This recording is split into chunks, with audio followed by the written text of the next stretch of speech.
Review of the 8L Cool Mist Humidifier. Has a simple on-off button, which I will likely just be using. It does include an app. I think that's why it's listed for a higher price. I think it's $89. There's probably a coupon, but a bit high for a humidifier. Turning it on simply works for me. Does have features where you can set it to the humidity you want.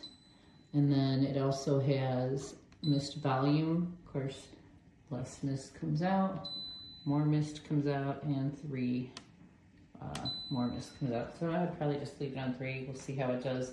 In my room, it's been super dry here in the Midwest where I live because we've had the heat on very high. You can fill it from the top, or if you fill it all at once, it's got it says 8 liter max for water. The top can keep make sure to fill it. And it's got the tube and then the water sensor down below. Also has a humidity sensor here. And it also has a light. Whoops, I'm not going to do that. We'll turn it down. But you can also do, let me see if I can even see the night light feature here. Night light. There we go.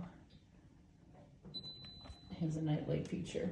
So overall, looks like plenty of mist coming out and should definitely help with the ridiculously dry air I'm contending with overnight.